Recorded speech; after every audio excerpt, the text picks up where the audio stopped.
In the year 1440, a German man named Johannes Gutenberg created the first printing press, ultimately changing and improving the way we communicated, improving our economics, and affecting an amount of various other things.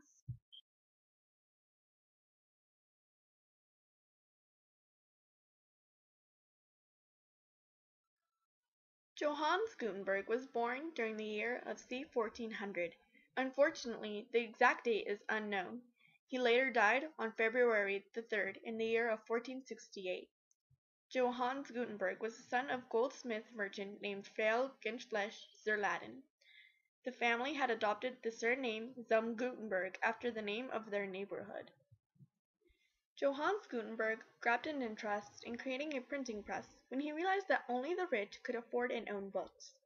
He wanted to create a way where it was easier for the poor to be able to get a chance to read and own their own books. In the year of 1430, Johannes Gutenberg decided to begin his experiments, but he wanted to keep his work a secret, so he moved from Mainz, Germany, to Strasbourg. Finally, there came a point where Gutenberg had no more money to continue his studies and experiments, so he returned to Mainz. There, he met a wealthy man named Johann Faust, who became greatly interested in Gutenberg's experiments. He decided to lend him money to continue on. After Gutenberg's experiments not succeeding, Faust's patience came to an end. He argued with Gutenberg, complaining that he was doing nothing but throwing money away. Faust finally brought Gutenberg to court. The judge was in favor with Faust, so everything that Gutenberg owned, even his tools, were taken away. Although not all hope was lost, Gutenberg had a friend who had money. He bought Gutenberg a new set of tools and hired a workshop for him. Gutenberg's courage and hope was filled once again. He decided to make single block letters out of wood so that they could easily be moved around and relocated. The only problem was that the wood did not always print out letters clearly and distinctly, so he moved on to metal types. Finally, in the year of 1440, Gutenberg had created and finished his wooden press that used metal type. To work the printing press Gutenberg had created, you would have to arrange the metal types depending on what you wanted to print out. Afterwards, you would simply lie a piece of paper on the wooden plate and use a horizontal lever to turn the screw to lower and press the types onto the paper. In addition to Gutenberg's printing press, he had included leather balls stuffed with hair or wool to ink the types, and a paper holder. Gutenberg's first printing press could print up to about 300 sheets a day. It also produced the magnificent Gutenberg Bible. You may wonder what the largest influential contributor to the printing press was before Johannes Gutenberg's times. Believe it or not, it all began during the plague known as the Black Death. The Black Death had led to survivors inheriting the land of those who were not lucky enough to survive. During that time period, the textile industry was the most developed industry in Western Europe at the time, causing many to spend their money mostly on clothes. As the clothing wore off into rags, those rags were used to help make paper, effectively lowering the cost of paper.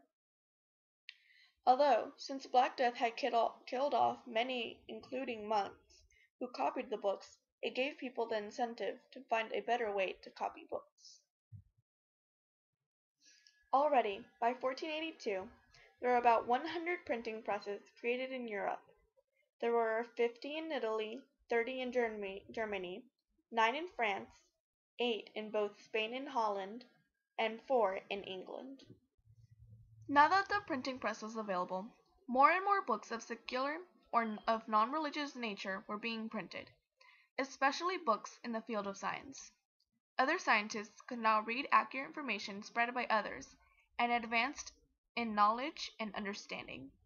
By the 1600s, this led to the scientific revolution of the Enlightenment, which would largely affect the way Europeans viewed the world and the universe.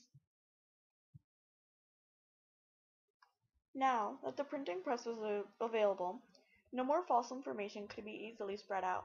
This was because common people could not read. so someone had to read it out for them, giving way to false information. Additionally, the church now had more difficulty censoring and controlling what was being written due to the amount of printing presses available. This then led to the breakup of Europe's religious unity. This was known as a Protestant Reformation.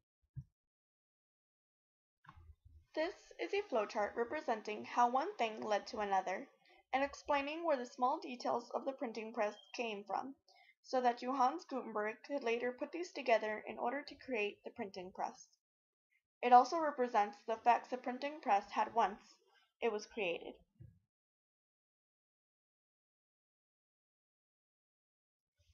After the printing press was created, new and better versions came descending from Gutenberg's original printing press, such as the hand press, which was practically the exact same thing as the original. Around the mid-19th century and the Industrial Revolution, improvements in engineering and metallurgy caused an explosion of new hand press designs. After the hand press, the low-end tabletop platen came out, turning out to be inexpensive. Next came the high-end lever press tabletop platen that was invented around 1855 and manufactured through the 1970s. More and more new printing presses came out, advancing in technique, precision, and leverage. Most printing presses became larger, although nothing can quite compare to the first printing press that started it all. The original done by Johannes Gutenberg, the printing press that affected not only communication, but economics and religion too.